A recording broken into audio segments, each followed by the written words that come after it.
Hello everyone.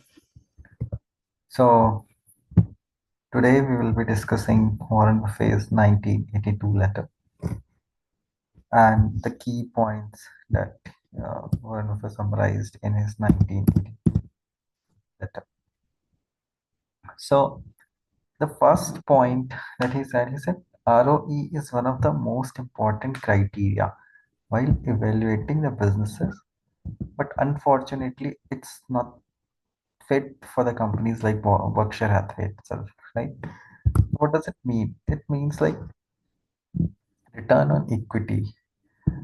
अगर आप में से कुछ लोगों को बताओ, हम दो पॉइंट एनालिसिस भी करते हैं। दो पॉइंट एनालिसिस जब हम रिटर्न ऑन इक्विटी को ब्रेक कर देते हैं।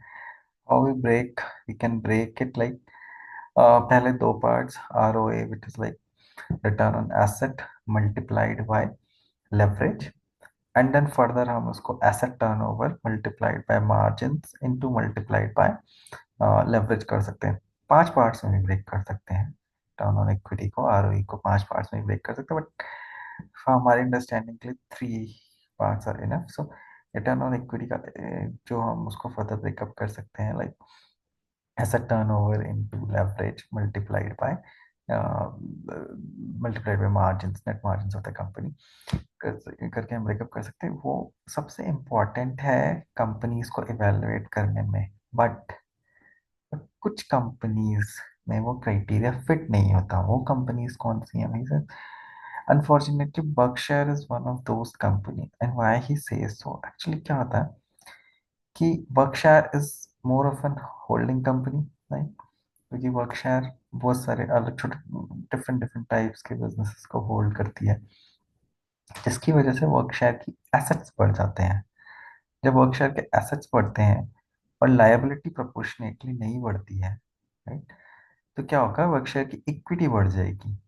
जब वर्कशायर की इक्विटी बढ़ जाएगी, लेकिन कंपनीज जो कि वर्कशायर में जिनका कंट्रोलिंग स्टेक नहीं है, जिन कंपनीज में, उनके क्या होंगे, केवल और केवल डिविडेंड्स ही वर्कशायर की पीएनएल के थ्रू जाएंगे, राइट? तो उन कंपनीज से मैं, वो कंपनी एसेट तो बढ़ा रहे हैं, मेरी इक्विटी तो बढ़ा रहे हैं, लेकिन वो कंपनीज मेरे नेट प्रॉफिट पे इम्पैक्ट नहीं कर रहे हैं, राइट? तो इस केस में वर्कशायर का रिटर्न ऑन इक्विटी जो है वो कम हो जाएगा। क्यों? क्योंकि जो कंपनीज जहाँ पे वर्कशायर का कंट्रोलिंग स्टेक नहीं है, उन कंपनीज में बर्कशायर हैथवे को केवल और केवल डिविडेंड जो है वही अपने PNL, profit and loss statement से होकर जाएगा, जबकि एसेट्स कंपनी में जितनी भी होल्डिंग है उसकी 20%, 25%, 30% जो भी होल्डिंग है, वो होल्डिंग बर्कशायर की एसेट्स में आ जाएगी, जिसके से इक्विटी बढ़ जाएगी, सो रिटर्न ऑन इक्विटी जो है वो कम हो जाएगा। So this was the like his context की हमारे केस में ऐसा नहीं है, बर्कशायर के केस में ऐसा नहीं है, लेकिन most of the cases, companies के केसेस में ये सच है। That's what he wanted to say. Okay, a combination of weak management to weak operations will produce weak accounting. So what does it mean? So he was like, अगर भाई कहीं पर एक मैनेजमेंट भी वीक है और कंपनी के operations भी ठीक नहीं है, तो अगर मैनेजमेंट को बहुत अच्छा ऐसा दिखाना है कि भाई मैं बहुत बहुत अच्छा काम कर सकता हूँ, बहुत अच्छा काम कर सकता हूँ, तो what what he do, they will produce accounting practices जो कि ठीक नहीं होंगी। वो थोड़ा दायां बायां करने की कोशिश करेगा मैनेजमेंट जो है, राइट? तो मैनेजमेंट विल ट्राई कि भाई थोड़ा इधर उधर करूं ताकि मेरा रिटर्न्स मेरे शेयर होल्डर्स को अच्छे दिखें। Ultimately that's what managements objective would be, which is not a good thing, right? It is not a good thing.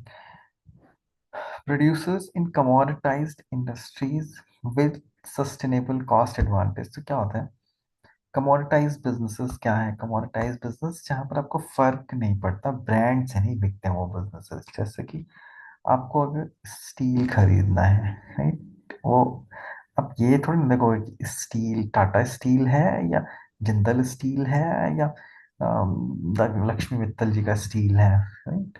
वो स्टील आप नहीं देखोगे, तो that's a commodity. More on we can say like, अगर मेरे को कहीं से आलू खरीदना, आलू इज अ कमोडिटी, राइट? अब मैं आलू राम से खरीदूं, श्याम से खरीदूं या किसी और से खरीदूं, डजंट मैटर।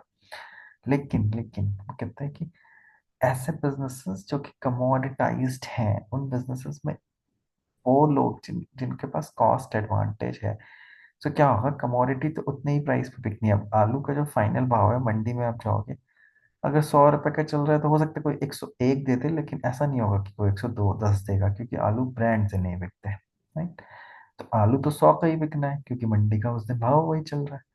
लेकिन अगर किसी के पास एक कॉस्ट एडवांटेज है, अगर कोई वही आलू, अगर उस आलू को सारे लोग 98 पे प्रोड्यूस कर रहे हैं और कोई 97 पे प्रोड्यूस कर सकता है, तो वो पर्टिकुलर कंपनी के पास एक एडवांटेज है। This is the crux. That particular company has the advantage in that particular business, commoditized business also. तो अगर आप अगली बार जब कोई cyclical है commoditized business को देखें, तो जस्ट चेक किस कंपनी की प्रीवियस ईयर्स में एफिशिएंसी ज्यादा है। And the best measure to check the efficiency is, आप देखो ग्रॉस मार्जिन्स के बाद जो आप इबिटा मार्जिन्स रहे होंगे ना, किस कंपनी ने ज्यादा कंसिस्टेंटली इबिटा मार्जिन्स में बेटर किया है।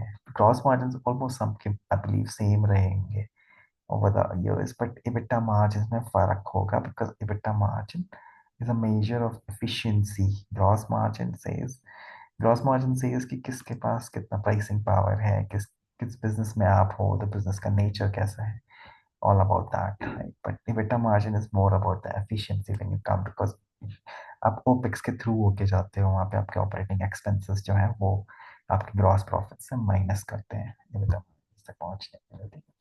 तो नेक्स्ट टाइम व्हेन एवर आप जब भी आप एनालाइज करें, तो प्लीज cyclical business के केस में check the EBITDA margins of the companies and then decide which company you will. In case of commoditized businesses, adding capacity acquires very long lead time. Right. So कहते हैं कि अगर कोई cyclical business है या कोई commoditise business है, जैसे कि स्टील का बिजनेस है, या फिर से कि आलू का बिजनेस ही मान लीजिए आप, steel it's like more of आलू, तो फिर भी सीजनल होता है, एक सीजन में ही प्रोड्यूस होता है। तो अगर आज सपोज स्टील की डिमांड 100 टन है और 100 रुपीज में ही स्टील है, कल को स्टील की डिमांड अगर 110 हो जाती है, तो ऑब्वियसली कमोडिटी का प्राइस भी बढ़ेगा, राइट। अब क्या होगा, सप्लाई उधर से बढ़नी पड़ेगी, है ना। जब सप्लाई बढ़ानी है तो स्टील का प्लांट एक दिन में तो खड़ा नहीं होगा, it will take time. So there is a lead time उन बिजनेसेस के लिए, right? कि तब तक सप्लाई आएगी पीछे से।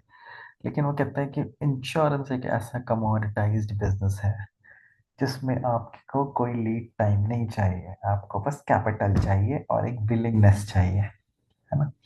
तो कैसे होगा, तो क्या आपका इंश्योरेंस में जाओ, इंश्योरेंस का जो बिजनेस है, इंश्योरेंस के बिजनेस में आपको क्या होगा, इंश्योरेंस, अच्छा how insurance is a commoditise business, आपको मतलब ही नहीं है मैं कहाँ से इंश्योरेंस ले रहा हूँ। आधे लोगों को अपने इंश्योरर का नाम नहीं पता होगा कि उन्होंने हेल्थ इंश्योरेंस कहाँ से लिया है, टर्म इंश्योरेंस कहाँ से लिया, अगर उन्होंने LIC से नहीं लिया है तो, क्योंकि LIC वाले ने बेवकूफ बनाया सबको। Anyways, that was just kidding. So, insurance में आप केवल देखते हो भाई मेरा इंश्योरेंस कितने का हो रहा है, इट डजेंट मैटर, जो भी सबसे सस्ता है मैंने ले लिया जाके, राइट। तो क्या होगा, अभी क्या होता है, तो इस केस में क्योंकि इंश्योरेंस एक कमोडिटाइज्ड बिजनेस है, ठीक है। अब अगर इंश्योरेंस के केस में अगर किसी को और सप्लाई चाहिए तो क्या चाहिए, बस एक विल चाहिए, बेसिक बिल चाहिए आपका इंश्योरेंस लिखने की है उस पर्टिकुलर प्राइस पे। और दूसरा, जो भी गवर्नमेंट के और रेगुलेटर के रूल्स हैं कि आपके पास मिनिमम इतना कैपिटल होना चाहिए, अगर आप इससे बड़े इतना इंश्योरेंस रख रहे हो तो आपके पास मिनिमम इतने रिजर्व्स होने चाहिए, all those rules will be there, right. तो कहता है कि केवल कैपिटल चाहिए और एक विलिंगनेस चाहिए, इसमें कोई लैग टाइम भी नहीं है। इन केस ऑफ इंश्योरेंस वो कहता है सप्लाई साइड केवल तभी जा सकती है, सप्लाई साइड शॉर्टेज केवल और केवल तभी हो सकती है जब देयर इज अ डिजास्टर, जब कोई डिजास्टर हो, या तो नेचुरल डिजास्टर हो या फाइनेंशियल डिजास्टर हो। और अगर एक नेचुरल और फाइनेंशियल डिजास्टर होता है इंश्योरेंस के केस में, तो कई सारे ऐसे इंश्योरेंस कंपनी जिनके पास कम लॉस रिजर्व्स होंगे, they will go bankrupt. In that case there will be few players left जिनके पास बड़े लॉस रिजर्व्स या बड़ी कैपिटल होगी, and now they can increase the price. Somehow it didn't happen at the case of COVID. I didn't see any insurance company going bankrupt. Maybe one of the reason because nowadays regulator is very strong. Right? The market like the lords. So this is one of the point which is I thought of mentioning it here. The market is like a lord, helps those who help themselves, but unlike the lord, market doesn't forgive those who who know not what they do. So he just wanted to say कि अगर आप कुछ भी खरीद रहे हो, if you are buying anything, तो आपको पता होना चाहिए कि आप क्या खरीद रहे हो, which business you are going into, and at what price you are buying that particular business. Right? अगर आप किसी भी प्राइस पर कुछ भी खरीदोगे, तो market will not forgive you. नहीं, अगर आपको पता है आप क्या खरीद रहे हो, क्या क्या प्राइस पे खरीद रहे हो, and you know, so market will help you to grow rich or to become more financially well or better, you can say. लेकिन अगर आपने गलत प्राइस पे गलत कुछ खरीदा है, so market will not forgive you because market doesn't know कि किसने वो शेयर खरीदा है, right? That's something is apart from this, he also taught. Uh, apart from this, he also taught a lot about buying a business with the other businesses. Like it's more of like share swap में खरीद से जाते हैं business. So he says कि यार इसमें क्या होता है, एक बिजनेस आपको पता है मैंने इस बिजनेस के लिए सही प्राइस दे रहा हूँ, लेकिन सपोज मैंने एक बिजनेस का प्राइस 100 रुपए है, अगर मैं रुपए के टर्म में दे रहा हूँ तो it's okay, but what about अगर मैंने अपने 100 रुपए के शेयर इश्यू कर दिए, मेरे शेयर तो कल को 500 के होंगे, right? तो मैं इस बिजनेस के लिए जो पैसा दे रहा हूँ वो पैसा ठीक है नहीं है, वो डिटरमाइन करना बहुत मुश्किल है। He is very against buying a business for shares, for like share swap करके किसी बिजनेस के लिए बाय करने के लिए। He also mentioned in the end of his letter कि कुछ सम फोर फाइव क्राइटेरिया कि अगर जिसमें वो कोई भी कंपनी बाय करने में ही में interested, and he says all as share holders कि अगर आपको लगता है कि इसमें से कोई भी कंपनी है कोई कंपनी है जो इन सारे क्राइटेरिया में फिट करती है, तो please let us know. Going forward, he will be mentioning that particular criteria in all his letters, so I don't think that's very uh, useful. But the most important and the most useful and eye-opening things जो मुझे इस letter में लगी, insurance is a commoditized business जिसमें कोई lag time नहीं है। So insurance business, very competitive business, very highly competitive business. A lot of uh, analysts in the TV, they will say insurance तो बहुत अच्छा business है, insurance में बहुत पैसे बनते हैं, but just see the competitive intensity of the business. अगर कुछ अपने से कुछ लोग, if they would have invested in insurance companies और अगर उनको insurance companies में काम करते होंगे, तो they would have seen most of the insurance companies, they have the combined ratios which is like the operating efficiency ratio in kind, अगर आप देखेंगे इंश्योरेंस कंपनीज के केस में, that has more than 100, it like कि 100 रुपए जो वो लेते हैं उसमें 100 से ज़्यादा स्पेंड कर रहे होते हैं, उनके टोटल जितने वो इंश्योरेंस इंश्योरेंस में अपने क्लेम्स को पे करने के लिए पैसा देते हैं, प्लस उनके जो बाकी के एक्सपेंसेस होते हैं दैट दैट दैट दे पे उसके लिए, so that is more than 100 rupees, her 100 rupees जो वो लेते हैं उसके लिए 100 से ज़्यादा पे करते हैं।